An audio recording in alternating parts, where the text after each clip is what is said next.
representation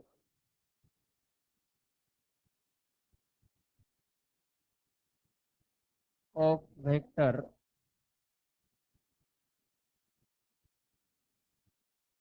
in 3 dimensions.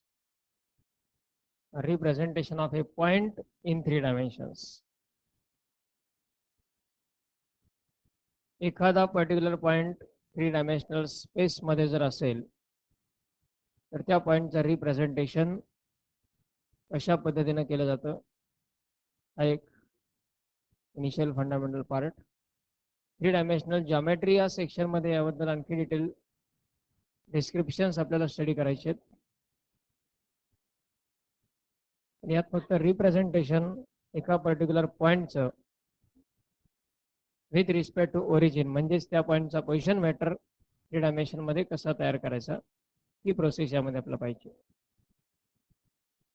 First of all consider about the 2 dimensions. 2 dimension आणि 3 डायमेन्शनमध्ये फक्त एक difference येईल एक्स वाय आणि नंतर एक extra coordinate Z coordinate. Fundamentals concept सगळ्या सिमिलर राहतील. First of all consider a 2 dimensional coordinate system in which there is any point that is suppose P having the coordinates 3, 2.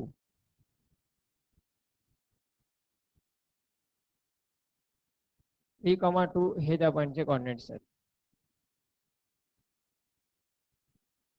2 dimension मध्येही आपल्याला माहिती आहे की coordinate x coordinate. What is mean by x coordinate of a point? Distance from y axis in the direction of x axis. The direction important आहे. जर positive x च्या direction मध्ये असेल तर कोऑर्डिनेट पॉझिटिव्ह येतात. निगेटिव्ह x च्या direction मध्ये असेल तर कोऑर्डिनेट निगेटिव्ह येतात. लाइकवाइज इथेही डायरेक्शनला इम्पॉर्टन्स आहेच. This 3 is the distance of a point from y-axis in the direction of x-axis. या डायरेक्शन मधलं हे डिस्टन्स म्हणजे हे डिस्टन्स असेल 3. Then distance of a point from x-axis in the direction of y-axis. हे distance म्हणजेच त्या पॉइंटचा y कोऑर्डिनेट असेल in the direction of y-axis, upward direction आहे. x कोऑर्डिनेट घेत असताना इथे फर्स्ट क्वार्टर मध्ये आपण पॉझिटिव्ह x च्या डायरेक्शन मध्ये चाललोय आणि y कोऑर्डिनेट साठी पॉझिटिव्ह y च्या डायरेक्शन मध्ये. म्हणजे P या पॉइंट पर्यंत जर आपल्याला जायचं असेल तर समजा या ठिकाणी आहे हा Q, ऑब्वियसली तो परपेंडिक्युलर असेल. OQ x च्या डायरेक्शन मध्ये 3 एवढं डिस्टन्स जावं लागतंय आणि QP म्हणजे y च्या डायरेक्शन मध्ये 2 एवढं डिस्टन्स जावं लागतंय. दोन्ही डायरेक्शन इम्पॉर्टंट आहेत. जर तो पॉइंट फक्त Q या ठिकाणी असता तर आपल्याला y च्या डायरेक्शन मध्ये जाण्याची गरज नव्हती. डायरेक्ट फक्त एकच डायरेक्शन x ची डायरेक्शन. पण P हा पॉइंट जर आपण विचारात घेतला तर ओरिजिन पासून त्याला x आणि y या दोन्ही डायरेक्शन्सचा रेफरन्स आहे. मग या 2 डायरेक्शन्सचा रिझल्टंट काय असेल? त्या 2 डायरेक्शन्सचा रिझल्टंट काय असेल? रिझल्टंट म्हणजेच O पासून आपला डायरेक्ट P या पॉइंट पर्यंत कन्सिडर करावं लागेल. That is this direction. त्याला आपण म्हणू शकतो OP bar, where OP bar is the position vector of point P with respect to origin. आता यामध्ये P या पॉइंटकडे आपण फ्रॉम ओरिजिन डायरेक्टली जर अप्रोच झालो तर ती झाली डायरेक्शन त्या पॉइंटची. आता ही डायरेक्शन किंवा हा रिझल्टंट व्हेक्टर कसा तयार करता येऊ शकतो?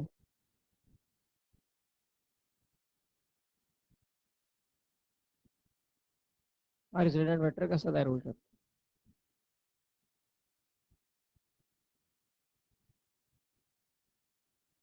P या पॉइंटकडे जाण्याची आपली पहिली प्रोसेस काय होती? आधी O पासून Q पर्यंत जायचं आणि Q पासून P पर्यंत जायचं. किंवा इथे समजा आपण R हा पॉइंट घेतला आधी ओ पासून आर पर्यंत जायचं किंवा आर पासून पी पर्यंत जायचं, अशा डायरेक्शन्स होतात. या दोन डायरेक्शनचा रिझल्टंट म्हणजेच ओपी बार आहे. ओ क्यू आणि क्यू पी या दोन डायरेक्शनचा रिझल्टंट म्हणजेच OP bar. Triangle law use होऊ शकतो इथे. OP bar equal to O Q bar plus Q P bar किंवा ओपी बार म्हणजेच O R bar plus R P bar. ही कन्सेप्ट आहे रिझल्टंट ऑफ वेक्टर्सची.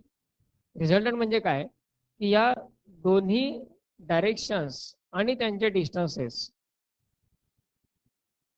हे कंबाईन करायचे आहेत. आधी ओ पासून क्यू पर्यंत आणि नंतर पुन्हा क्यू पासून पी पर्यंत या दोन डायरेक्शनचं कॉम्बिनेशन पासून तयार होणारी रिझल्टंट डायरेक्शन म्हणजे ओपी बार असेल.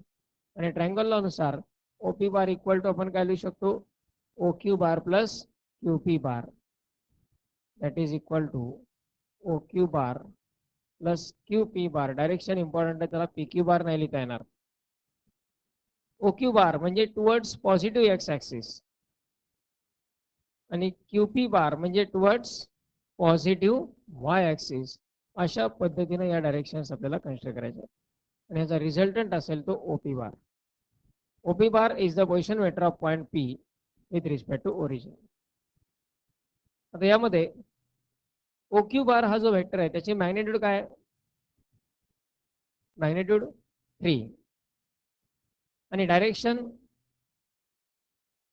towards x axis, not about x axis. That is along positive axis. Direction of OQ bar is along positive x axis. Positive X ऍक्सिसची डायरेक्शन ही कन्सिडर केली जाते आय बार किंवा I cap या unit वेक्टरने.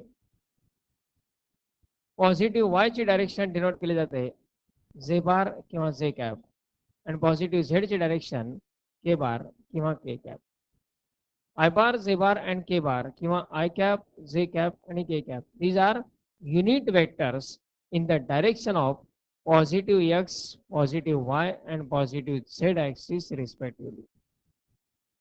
आता हा जो ओक्यू बार आहे याची मॅग्निट्यूड म्हणजेच 3 आणि डायरेक्शन कुठली आय बार, म्हणजेच त्याला आपण 3 आय बार असं लिहू शकतो या ओक्यू बारला.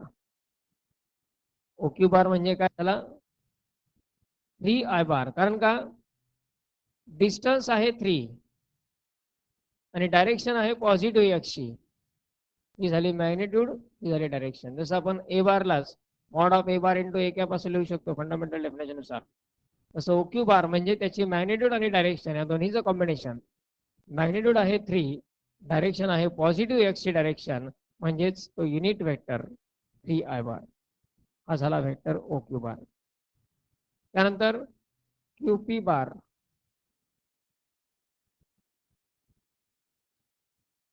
क्यू पी बार त्या ठिकाणी फक्त मॅग्निट्यूड आहे 2 आणि डायरेक्शन आहे पॉझिटिव्ह वायची, म्हणजेच 2 इंटू जे बार. आता यात ओ क्यू बार रिप्रेझेंट करताना जे बार कुठे आलाय का, ओ क्यू बार रिप्रेझेंट करताना जे बार ची टर्म कुठे येते का, नाही येत. कारण का ओ पासून क्यू पर्यंत फक्त पॉझिटिव्ह एक्सच्या म्हणजे फक्त आय बारच्या डायरेक्शन मध्ये आपण जातोय, वाय ऍक्सिसच्या डायरेक्शन मध्ये जात नाही. त्यामुळे वाय ऍक्सिसच्या डायरेक्शन मधला जो कॉम्पोनंट असेल तो 0 असेल. किंवा क्यूपी बारचा जर विचार केला तर त्यात फक्त व्हर्टिकल डायरेक्शन आहे, हॉरिझॉन्टल डायरेक्शन नाहीच आहे. पण जर ओपी बारचा विचार केला तर त्यात दोन्ही डायरेक्शन्स इन्क्लूड आहे. दोन डायरेक्शनचा रिझल्टंट कशा प्रकारे, O Q bar plus O Q P bar म्हणजे 3 आय बार प्लस 2 जे बार. आता याला जनरलाइज जर आपण केलं तर 3,2 कॉर्डिनेट आपण एक्स कॉमा वाय असे डिनोट करू शकतो आणि म्हणजेच व्हॅल्यू येईल X into I bar plus Y into जे bar. This is the general representation of point P in vector form. कोणत्याही पॉइंटला आपण या स्वरूपात लिहू शकतो. आता एक्स कॉमा वाय हे कॉर्डिनेट पॉइंटचे माहिती असेल आपल्याला, तर त्याला आपण त्याचा पोझिशन वेक्टर काय लिहू शकतो, X into I bar plus Y into जे बार. एक्स म्हणजे एक्स कॉर्डिनेट आहे, एक्स कॉर्डिनेट आहे म्हणजे तो एक्सच्या डायरेक्शन मध्ये असणार. म्हणून त्याला आय बार मल्टिप्लाय. वाय म्हणजे वाय कॉर्डिनेट, वाय कॉर्डिनेट म्हणजे तो वायच्या डायरेक्शन मध्ये असणार, म्हणून त्याला J bar multiply. Likewise X I bar plus Y J bar या फॉर्मॅटमध्ये आपण त्याला लिहू शकतो. This is about the 2 dimensions only. 3 dimension मध्ये कम्प्लिटली एक स्पेस क्रिएट होणार आहे आणि पी हा पॉइंट त्या पर्टिक्युलर स्पेसमध्ये असेल. यात आपल्याला 3 ऍक्सिस कन्सिडर करावे लागतील, x axis, Y axis and Z axis. Normally vertical axis हा नेहमी झेड ऍक्सिस असतो. हे 3 डायमेन्शनल आहे. यात असेल तो ओरिजिन,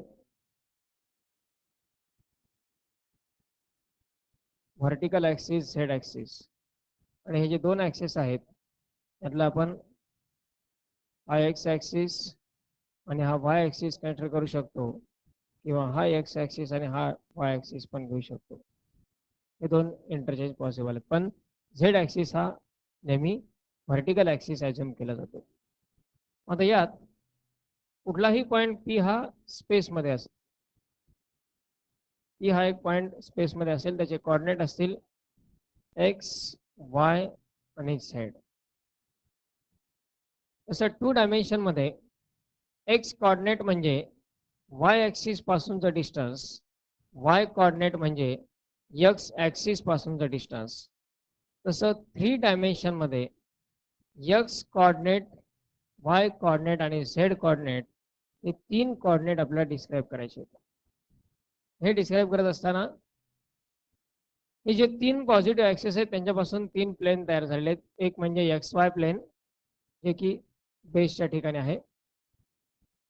त्यानंतर वाय झेड प्लेन या ठिकाणी असणार आहे वाय झेड प्लेन, आणि एक्स झेड प्लेन म्हणजे एक्स आणि झेड ऍक्सिस पासून तयार झालेलं एक्स झेड प्लेन. या 3 प्लेन पासून, 3 ऍक्सिस पासून हे 3 प्लेन्स सेपरेट होतात. आता यात एक्स कॉर्डिनेट म्हणजेच त्या पॉइंटचं वाय झेड प्लेन पासूनचं परपेंडिक्युलर डिस्टन्स. एक्स कॉर्डिनेट म्हणजेच वाय झेड प्लेन पासूनचं परपेंडिक्युलर डिस्टन्स. आता यात इनिशियली या स्टेजला थोडंसं इमॅजिनेशन हे लक्षात ठेवा. 3 डायमेन्शनल जॉमेट्रीच्या पार्टमध्ये ॲक्च्युअल आपण त्याचं व्हिज्युअलायझेशन पण पाहणार आहेत.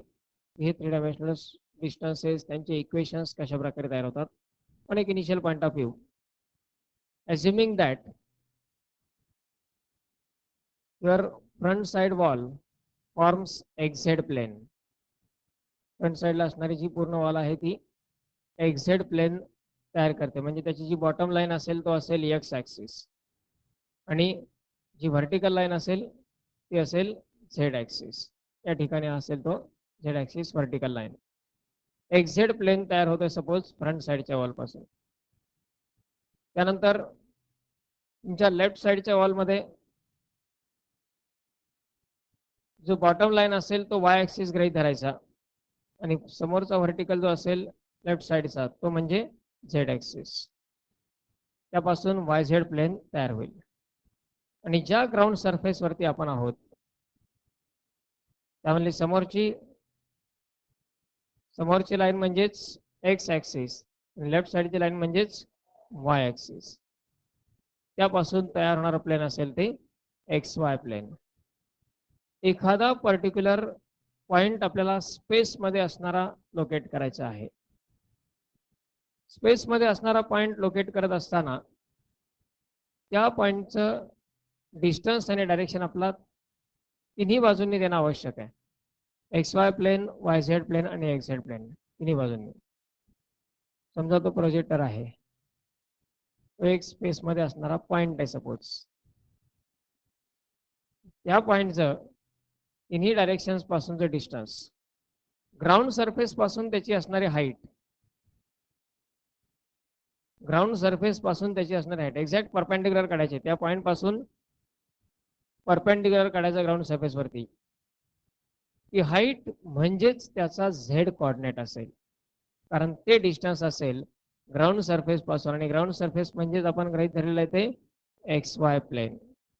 एक्स वाय प्लेन पासूनचं डिस्टन्स म्हणजे Z coordinate. X Y plane पासूनचा डिस्टन्स झेड कॉर्डिनेट. त्यानंतर लेफ्ट साइड वॉल पासून त्याचं डिस्टन्स जर आपण घेतलं परपेंडिक्युलर डिस्टन्स, तर लेफ्ट साइड वॉल म्हणजेच आपण वाय झेड प्लेन घेतलेला आहे, आणि वाय झेड प्लेन पासूनचा डिस्टन्स म्हणजे एक्स कॉर्डिनेट असेल. आणि फ्रंट साइड वॉल पासूनचं त्याचं डिस्टन्स म्हणजे फ्रंट साइड वॉल पासूनचा डिस्टन्स, फ्रंट साइड वॉल म्हणजे आपण घेतलाय एक्स झेड प्लेन, आणि एक्स झेड प्लेन पासूनचा डिस्टन्स म्हणजे वाय कॉर्डिनेट. हे तिन्ही कॉर्डिनेट किती डिस्टन्सेस रिक्वायर्ड आहेत. बॉटम पासून किती हाईट वरती आहे, लेफ्ट हँड साइड पासून किती डिस्टन्स वरती आहे, आणि फ्रंट साइड पासून किती डिस्टन्स वरती आहे. या प्रत्येक डिस्टन्स वरती जे काही प्रोजेक्शन आपल्या समोर दिसतंय याचे रजिस्ट्रेशन्स डिपेंड असतात. त्यातले थोडेही व्हेरिएशन जर झाले तर कम्प्लिटली फ्लक्च्युएशन्स पॉसिबल आहेत. Means all the three distances are required to determine the location or position of a point in the space. X coordinate म्हणजे YZ प्लेन पासूनचं डिस्टन्स, Y coordinate म्हणजे XZ plane पासूनचं distance, आणि Z coordinate म्हणजे XY plane पासूनचं distance. These are the three coordinates of a point X, Y, Z. Now here directions along positive x-axis, I bar, along positive y-axis z bar, and along positive z-axis k bar. त्यामुळं या पॉइंटला आपण 3 dimensional form मध्ये आता vector स्वरूपात कसं लिहिणार. OP बार या वेक्टर साठी that is x into I bar, y into जे bar plus z into k bar. x into I bar plus y into z bar plus z into a bar. That is the position vector of a point P with respect to origin in 3 dimensions. म्हणजे x coordinate multiplied by I bar, y coordinate multiplied by z bar, and z coordinate multiplied by k bar. x I plus y z plus z k या form मध्ये आपण त्याला लिहू शकतो. म्हणजे समजा कुठलाही एखादा पॉइंट आपला दिला 3,2,4, तर याचा पोझिशन वेक्टर काय होईल 3i plus 2j plus 4k, किंवा 4 minus 3 minus 2, 4i minus 3j minus 2k. Sequentially x y z या कोऑर्डिनेट्सला त्यांच्या रिस्पेक्टिव्ह डायरेक्शन्स म्हणजे आय बार जे बार आणि के बारने मल्टिप्लाय करायचं, आपल्याला त्या पर्टिक्युलर पॉईंटचा पोझिशन वेक्टर मिळेल.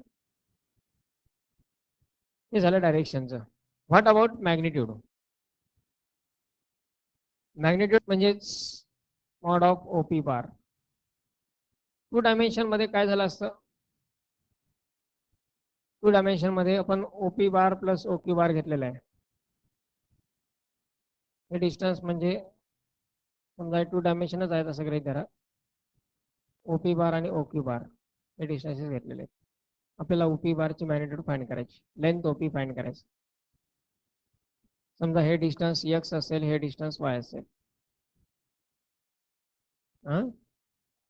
एक्स प्लस वाय, तो पायथागोरस जीव देईल दुसऱ्या अंदाजन्म घेऊन.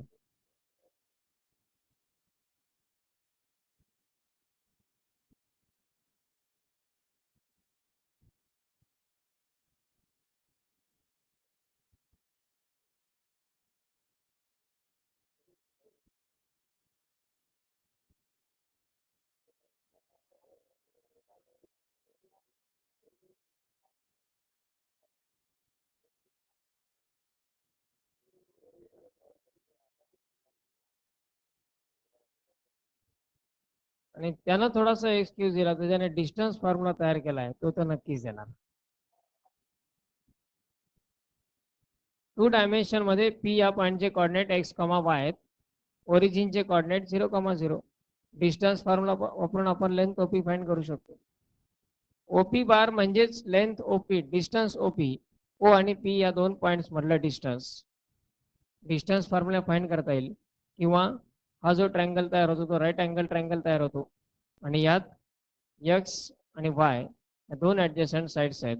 हा हायपोटेनियस आहे म्हणजेच OP bar equal to square root of x square plus Y square येईल आणि 3 डायमेन्शन असेल तर प्लस झेड स्क्वेअर हा आणखी extra. Likewise, in this one, we can find the magnitude as well as direction for any point in the 3-dimensional space. 2 डायमेन्शनच्याच concept फक्त 3 dimension मध्ये या ठिकाणी इम्प्रूव्ह करायचे आहेत. यात पी हा कोणताही पॉईंट असेल एक्स वाय झेड तर त्याचा position vector x into I bar plus Y into j bar plus z into आणि त्याची मॅग्नेट्यूड म्हणजेच लेंथ ओपी किंवा distance OP is equal to असेल mod of OP bar that is square root of x square plus Y square plus z square. Square root of x square plus y square plus z square, distance of point P from origin. Likewise, we can find the position vector and its magnitude in a 3 dimensions. So write down this first. Representation of a vector in 3 dimension.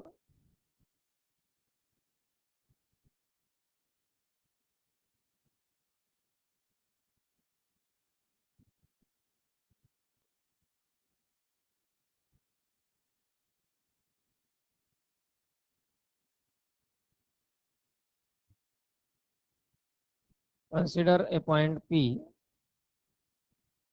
in bracket x comma y comma z,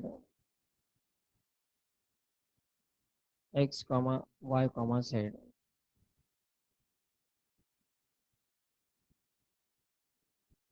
If I bar, z bar and k bar, I bar, z bar and k bar are the unit vectors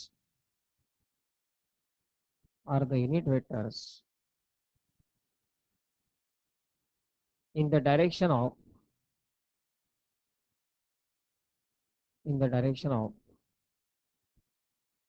positive x axis, y axis and z axis respectively. X axis, y axis and z axis respectively.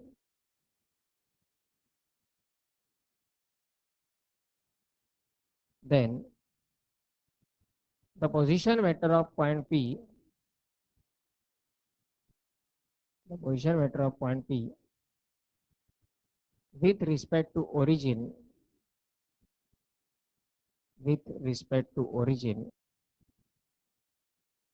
is given by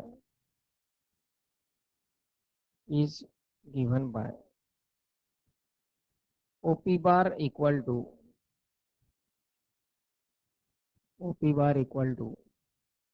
x into I bar plus y into z bar plus z into k bar. X into I bar plus y into z bar plus z into k bar and mod of OP bar equal to square root of x square plus y square plus z square. Square root of x square plus y square plus z square. Diagram kada समोर घेतली.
Next, write down theorem number 1.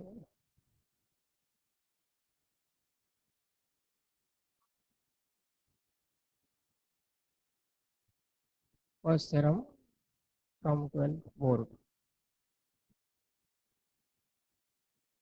Its statement, write down A bar and B bar, A bar and B bar are any two are any two collinear vectors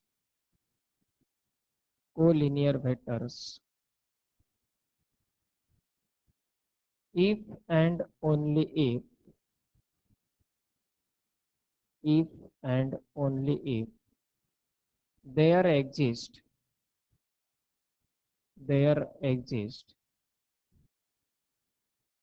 non-zero scalars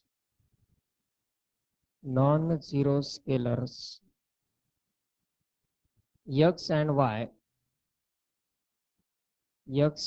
y such that x into a bar plus y into b bar,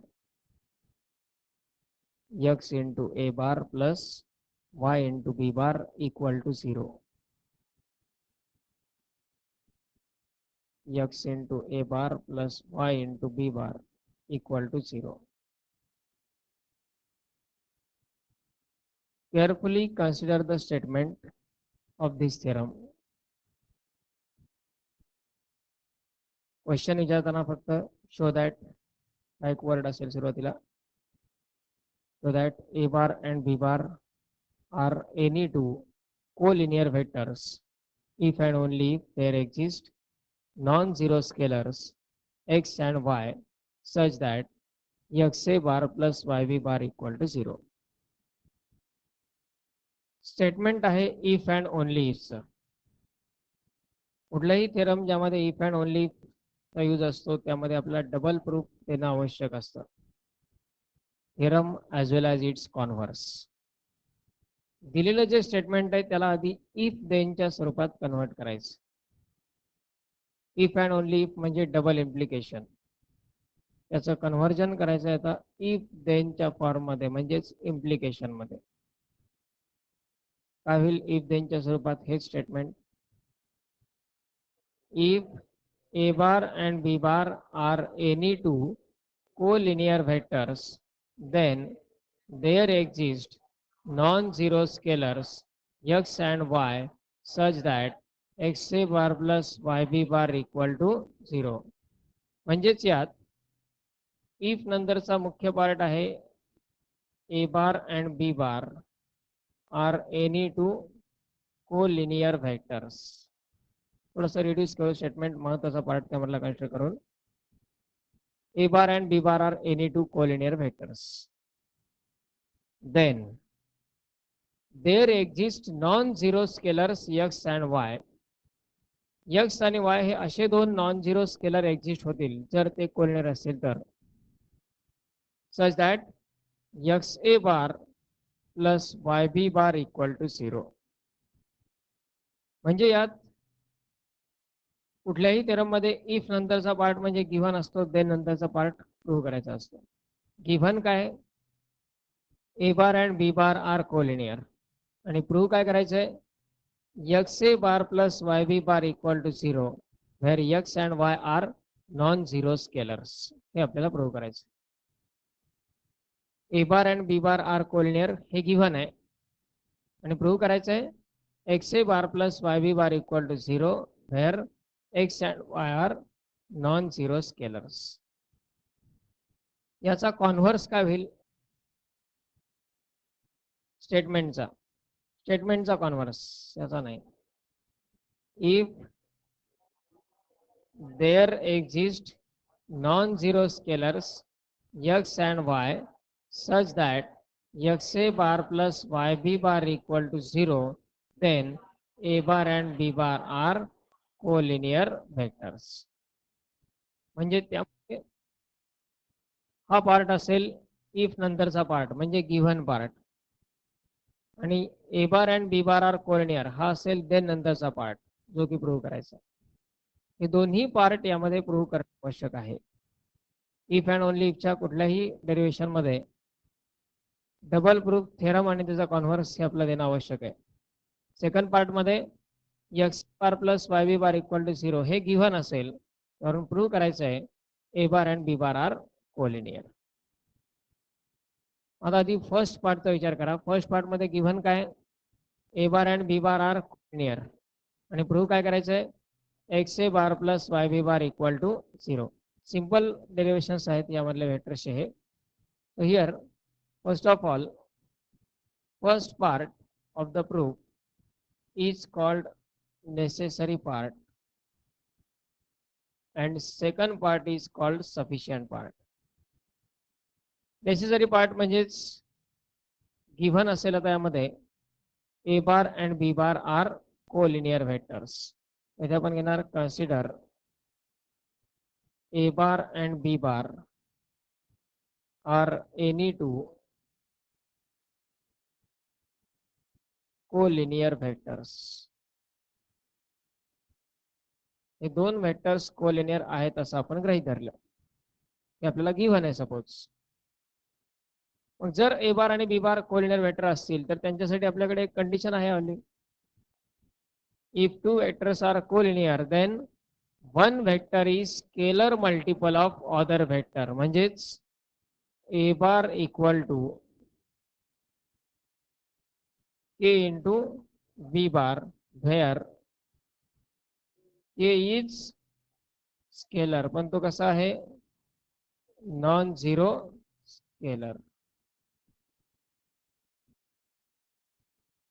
A bar आणि b bar हे दोन vector collinear आहेत म्हणजेच a bar equal to k into B bar where k is non zero scalar.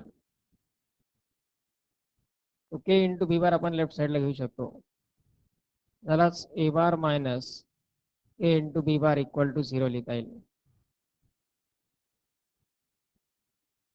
ए बारलाच आपण 1 into A बार असे लिहू शकतो आणि मायनस के इंटू बी बारलाच प्लस मायनस के इंटू बी बार या फॉर्ममध्ये लिहिलं. आपल्याला प्रूव्ह काय करायचं आहे there exist non zero scalars x and y. अशा प्रकारचे दोन नॉन झिरो स्केलर एक्झिस्ट होतात. एक्स आणि वायच्या किमती कुणी असू शकतात पण त्या नॉन झिरो पाहिजेत आणि स्केलर पाहिजेत. There exist non zero scalars such that X A bar plus Y B bar equal to 0. मग यात ए बारचा कोएफिशियंट आहे 1 तो स्केलर आहे तो नॉन झिरो पण आहे. 1 ची व्हॅल्यू 0 असणं पॉसिबल नाही कधीच तो नॉन झिरो आहे. त्यानंतर बी बारचा कोएफिशियंट आहे minus K.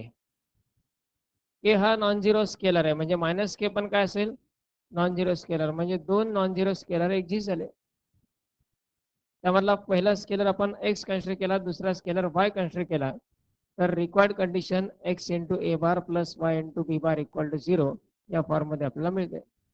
So here let 1 equal to X and minus k equal to y. Therefore, x into a bar plus y into b bar equal to 0 where x and y are non-zero scalars. X and y are non-zero scalars. That is the first part. Simple proof आहे coplanar आणि collinear दोन्ही पण. First theorem related to collinear. कोलिनियरची condition लिहिली k B bar left साईडला घेतला. आपला मिळवायचंय काय X A bar plus Y B bar equal to 0. त्यानुसारच ए बारचा कोएफिशियंट 1 घेतला त्या 1 लाच एक्स गृहीत धरलं. बी बारचा कोएफिशियंट मायनस के त्यालाच वाय कन्सिडर केलं. 1 आणि मायनस के हे दोन नॉन झिरो स्केलर आहेत म्हणजे एक्स आणि वाय पण काय आहेत non zero scalar. Second part sufficient part.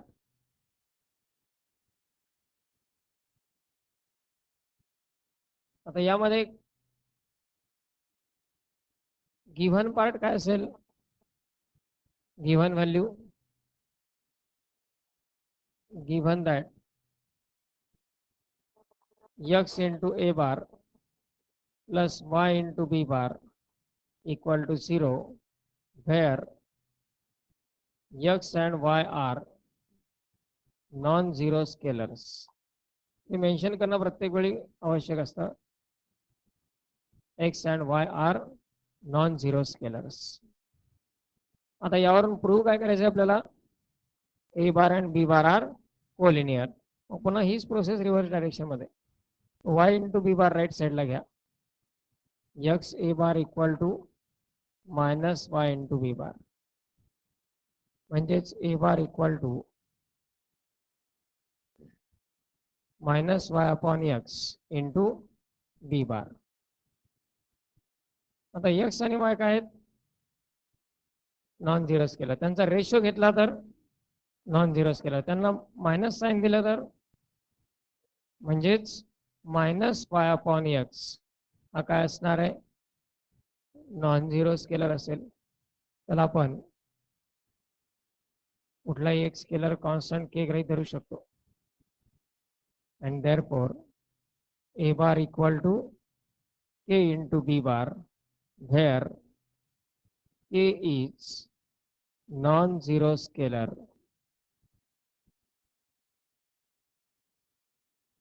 म्हणजेच a bar हा b बारचा स्केलर मल्टिपल आहे, आणि जर a bar हा b बारचा स्केलर मल्टिपल असेल तर ते दोन वेक्टर कसे असतील? Collinear. and therefore a bar and b bar are collinear vectors. आणि मग शेवटी जे काही स्टेटमेंट आहे थेरमचं, हेन्स हे स्टेटमेंट आपण लिहू शकतो.